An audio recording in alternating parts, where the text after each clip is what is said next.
Welcome to the Deep Dive. Today we're looking into a story that it starts incredibly bright, full of potential, but takes a very dark turn. It's a story of talent, dreams, but also, ultimately, a chilling betrayal. We're talking about Jessie Braunsett, a young woman whose life was cut tragically short. Yeah, and her story really did grip an entire community. So today we're going to try and unpack the investigation, piece together some seemingly separate events, and really draw out the key insights from this complex case. We want to leave you with a clear picture and maybe some things to think about. Absolutely, and it's often like that in these investigations, isn't it? You have these threads, these facts that seem unrelated, but when they come together, well, that's when you really start to understand the whole picture. We'll definitely see that play out here. Okay, so let's start at the beginning. Who is Jessie Braunsett? Well, she was born in Atlanta, Georgia, spring of 1994. Her family moved to Hartford, Wisconsin pretty early on. And by all accounts, she was exceptionally bright, like right from the start. Yeah, truly. Described as a child prodigy. We're talking kindergarten age. And she could apparently spell these incredibly complex words like or 4 C's and N-acetylase, things most adults would struggle with.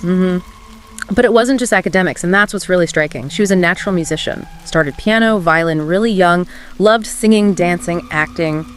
Her big dream was to be a professional performer. A musician, singer, actress. That was her passion. And alongside all that talent, she apparently had this really compassionate side too. Driven to, make a difference. She cared about human rights, animal welfare, got involved with homeless shelters, animal food drives, that kind of thing. But music remained central, didn't it? Absolutely. It was her core passion. And it really shaped her choices. I mean, her parents hoped she'd follow a, let's say, serious academic route, but Jessie chose music.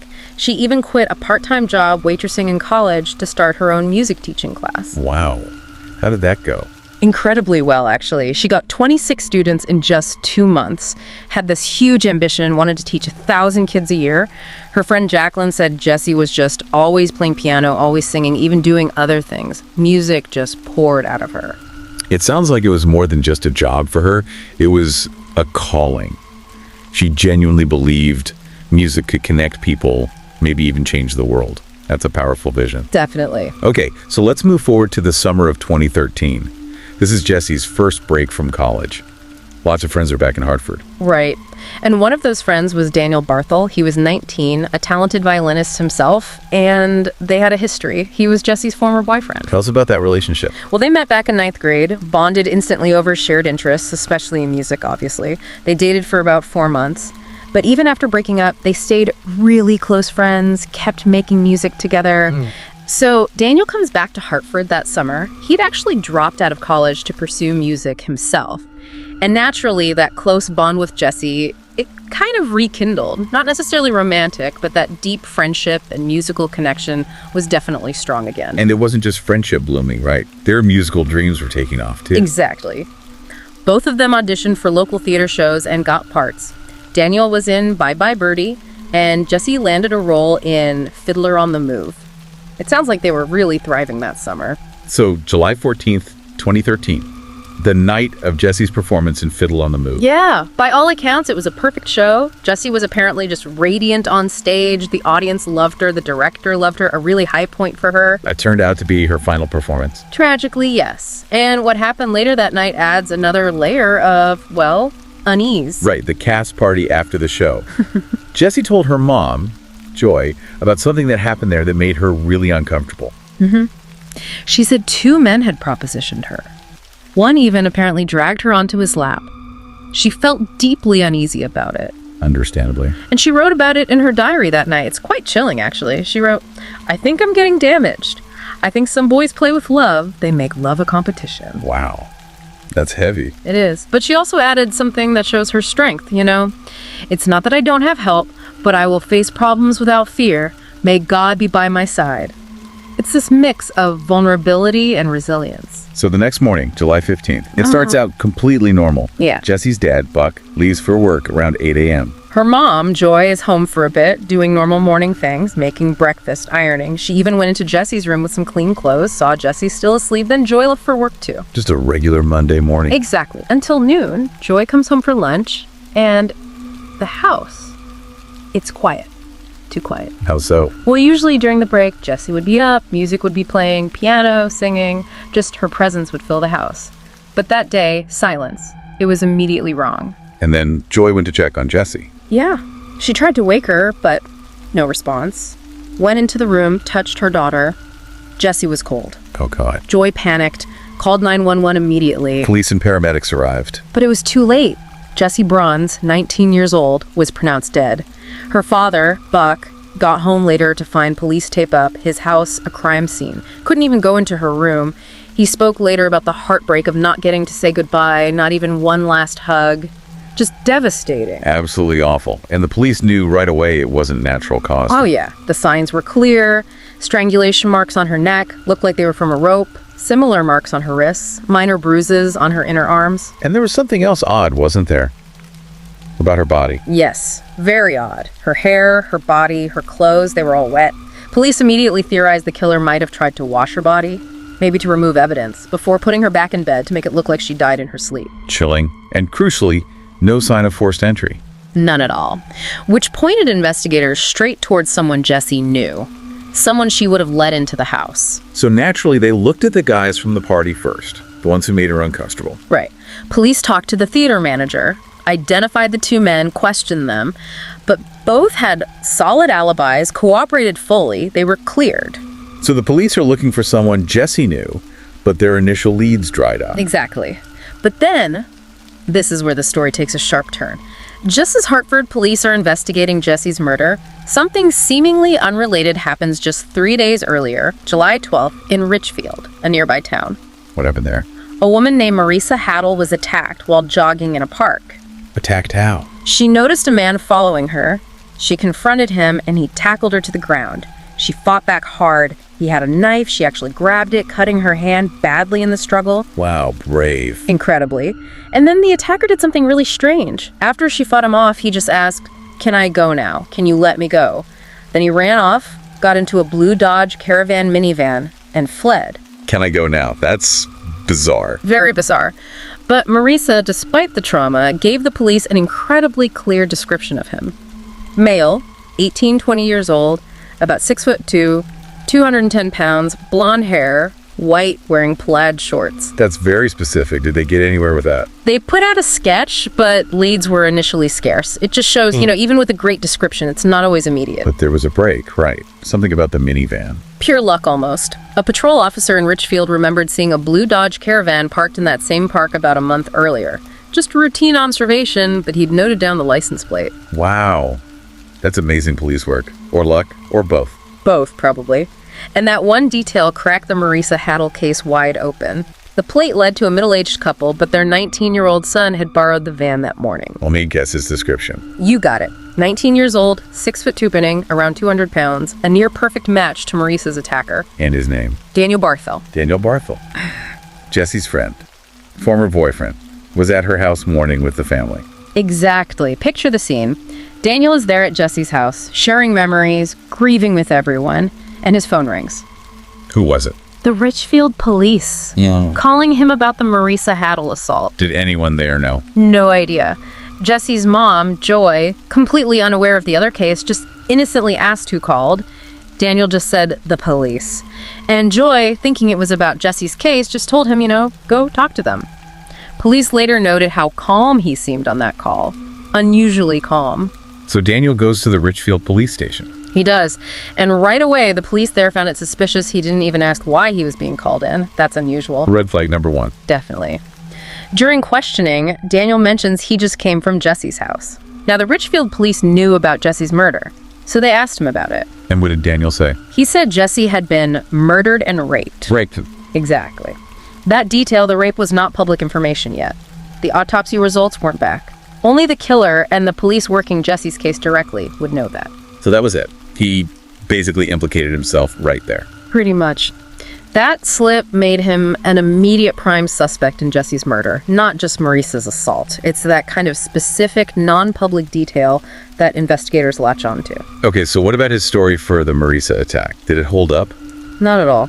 He first denied being at the park, said he was at work, driving his dad's car, but police noticed scratches, abrasions on his elbow. He claimed he slipped, had a cut on his thumb, blamed a coworker. Sounds flimsy. Very. When they pressed him about his job, he got flustered, eventually admitted he wasn't working, just driving around. Then he changed the story about the thumb cut, said he did it cooking, story kept changing. Classic signs of deception. So did he confess to attacking Marissa? Eventually, yes. Wow. He confessed to assaulting Marissa. His stated reason, he felt scared about his own future after dropping out of college, and he wanted to make others feel that same fear. That's a deeply disturbing motive. It is. And they found physical evidence backing up his confession for the Marissa case. Medical tape with his blood in the park trash bin. Identical tape found at his house used on some pipes. So they had him for the attempted murder of Marissa. Yep. He was arrested for that charge right then. And immediately, Richfield police must have called Hartford. Absolutely. They relayed everything, especially that crucial detail about Daniel knowing Jessie had been raped. That led straight to a search warrant for Daniel Barthel's home in Hartford. Now they were looking for evidence linking him directly to Jessie's murder. What did they find at his house? It was disturbing. On his computer, his phone, they found search histories. Things like strangler killer, serial killer. Oh, wow. And worse, numerous pornographic videos, including so-called snuff films, extremely graphic, realistic depictions of sexual torture, violence, murder. That's horrifying. Did any of it relate specifically? Chillingly, yes. One particular film showed a victim tied up, hands and feet bound, strangled, drowned, and then raped. The parallels to how Jessie was found, the binding, the strangulation, the wet body, the rape, were terrifyingly close, almost like a script. So they bring him in again, this time specifically about Jessie. Right. Second interrogation, he flat out denied everything related to Jessie's murder, said he wasn't the killer, even tried to cry apparently, but police noted there were no actual tears. Another behavioral red flag. Did he offer an alibi for the morning Jessie died? He did. He claimed he was at a place called Woodland Park that morning, writing a novel about a character named Chester who dies. Writing a novel. Okay, did police check that out? They did, and they confirmed he was at Woodland Park around 10 a.m. on July 15th, which actually worked against him because it suggested the murder must have happened before 10 a.m. Did they search the park? Yes, and in the trash bins there, they found a cereal box inside, a gag ball, a rope which looked remarkably similar to the type of rope that could have made the marks on Jessup's neck, and an alcohol wipe. All things potentially used in the crime, discarded where he admitted he was. Precisely. And the physical evidence kept piling up. Under Jessie's bed, back at the crime scene, they found medical tape. The same tape. Identical to the tape found at Daniel's house and the tape from the Marissa attack scene in Richfield. And fingerprints on that tape under Jessie's bed matched Daniel Barthel's. Wow. Yeah. That's huge. And then the final definitive piece. The autopsy confirmed Jessie had been raped, and DNA found under her fingernails from where she fought back was a match. A direct match to Daniel Barthel. So the evidence was just completely overwhelming. Absolutely undeniable. From multiple angles, forensics, his own statements, the items found, it painted a very clear, very grim picture. So Daniel Barthel was charged with first-degree murder. How did he plead? He pleaded not guilty. Despite everything, he chose to fight the charges in court. Even with all that evidence. Even then. His defiance during the trial was apparently quite chilling. He refused to confess, refused to show remorse, even to Jessie's parents.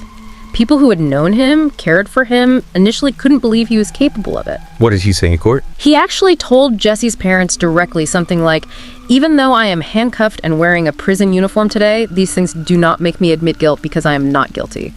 Yeah. Just complete denial. How did Jessie's parents react? Her father, Buck, gave a really powerful statement. He spoke about forgiveness, saying it wasn't his place to judge, but he also said very pointedly that his daughter was worth more than him, meaning Daniel, the killer. A statement about Jessie's inherent value, regardless of what happened. And the verdict? Guilty. The court found Daniel Barthel guilty of first-degree murder. He was sentenced to life in prison without the possibility of parole. The judge deemed him a clear danger to society. His appeal in 2017 was denied. So justice was served, legally speaking. But the question of why, does that remain? Did Daniel ever give a clear motive for murdering Jessie? Not directly, no. He never fully explained his actions regarding Jessie. Police had theories, of course. The disturbing snuff films suggested he might have been wanting to act out violent fantasies. And his motive for the other attack, wanting others to feel his fear. That could have played a role too, a general lashing out maybe. And then there's the potential jealousy factor. Jessie had this bright future, the success he felt he'd lost after dropping out. Maybe he couldn't stand seeing her shine. It's all speculation, though, based on his other actions and the evidence. Exactly. Without a confession explaining his mindset towards Jessie specifically, the precise psychological trigger remains. Well, unknown. It adds that final, unsettling layer of mystery to the whole tragedy. But even with that unanswered question, Jessie's story doesn't end entirely with tragedy. Her legacy continues, right? It does. Her father, Buck, started something called the Love More Than Hate project in her memory. What does that project do? Its mission is really powerful. They share Jessie's story partly as a cautionary tale for young women, but also campaigning against domestic violence more broadly. It's about ensuring her life, her light, continues to inspire positive change and awareness. That's a beautiful way to honor her memory. It really is. And there's one more thing, her music. Ah, yes, her passion. Jessie's unreleased music, including, incredibly, a song she actually recorded with Daniel just a week before he killed her. That music was released posthumously. So her dream of being heard as a singer, a songwriter, it was fulfilled. In a way, yes. Her voice, her talent lives on. It's such a complex story we've unpacked. You start with this incredibly vibrant young woman, so full of life and promise, and then trace these dark turns, these hidden connections, leading to such a devastating end. It's a stark reminder, isn't it, of the complexities that can hide beneath the surface, even in close relationships. It truly is. And it leaves you with a difficult question, doesn't it? How do you reconcile the person people knew, the talented musician, the friend, with the person who committed such a horrific act? What does that say about the potential for darkness that can exist, sometimes unseen, right next to us? It's something to really think about. Definitely something to think about. If you found this exploration compelling, we hope you'll continue to join us for more deep dives. Thank you for listening today.